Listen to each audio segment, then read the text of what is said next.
I'm Allendale's chief meteorologist Ryan Martin with a look at your midday weather update. Not a lot of major changes in the midday update, the midday outlook. The overall theme here domestically is a change in pattern going to much colder air, and it's going to be facilitated by a flattening of a ridge over the western United States. The cold air itself probably doesn't need that ridge to flatten and go away. It's coming in this weekend no matter what, probably 3 waves of it before we get through with next Tuesday. But what the flattening of the ridge does then is bring a better potential for moisture to come across the country and then interact with this cold air. So in 2 stages here, we're going to get back to normal winter weather or even below normal winter weather over the course of the next couple of weeks, finishing out the month of February. That's the key here. Looking overseas, we still see moisture projected to move into a large part of Brazil, corn and soybean areas. I have to be a little bit concerned in the back of my mind about maybe some excessive moisture in some corn areas in Brazil, Paraná through southern half of Mato Grosso to Sol, on up into extreme southwestern Mato Grosso. Now, Mato Grosso, of course, is more of a bean province, but second crop corn, it would be affected. We see areas in the states that we just talked about there getting maybe 4 to 5 inches of rain if the current European model 10-day forecast window is accurate.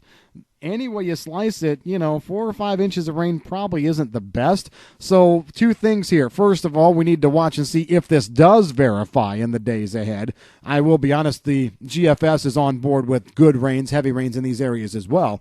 But if it does, then we have to see where exactly the worst moisture falls. So that'll be key going forward. Getting up into Brazil's soybean areas, lesser rains there, 1 inch to 2.5 inches. Decent coverage. I think pretty much everybody gets it. Whether or not this impacts harvest or not, I think is up in the air. Right now, I'm not hearing much talk that it will, because the showers and storms that do break out seem to be a kind of an ebb and flow deal. You get some one day, get a couple of days of drying in between. So we'll just have to see. It's interesting. These rains up in the Brazil bean areas are not frontal boundary induced, so to speak. So you know what? Those heavy rains farther south, that's due to a front just parking there, hitting same areas over and over. You go farther north, it's more of an offshoot kind of thing. We aren't really seeing a good, strong front rotate through, and we're not also seeing a front just park there. So that's why we're not as concerned about those rains farther north, even with their impact on harvest, even though there are areas that, of course, would want them as maybe a finishing out rain for soybeans in spots.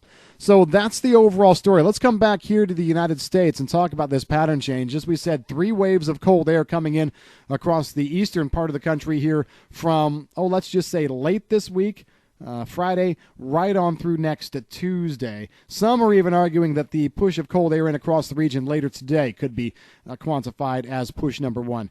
Let's not split hairs. It's going to get a lot colder. What I see interesting is this first push here today, and even the one on Friday, mostly localized to the east of the Mississippi, up into the upper Midwest. And we're still seeing warmer air back in the plains and through the foothills.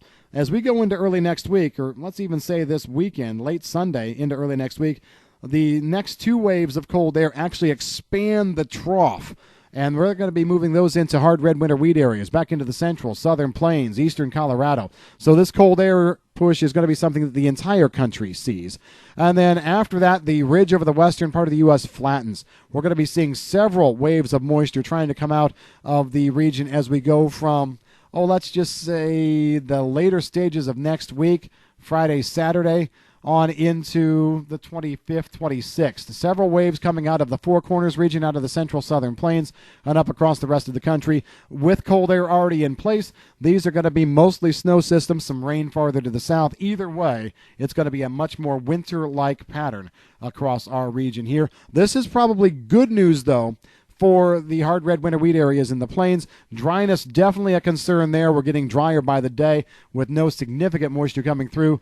Late this weekend into early next week, the system looks like it doesn't tap into Gulf of Mexico moisture till it's east of most wheat areas. But if we can get moisture across on the 22nd, like I'm seeing, that could be half to 1 inch, inch and a quarter, moisture that starts as rain and goes to snow, and if we can follow that up with another half inch, even if it is snow, followed by another half to 1 inch around the 27th, all of a sudden we could probably alleviate some concerns about dryness here. Unfortunately, we don't see that kind of pattern change happening in former Soviet Union areas over in western Russia. We're still seeing a lot of wheat areas there, mostly dry, with moisture contained mostly to the southern part of Russia's southern region. That's what we've got in your midday forecast update. If you've got any questions on the weather, give us a call at Allendale. I'm Chief Meteorologist Ryan Martin.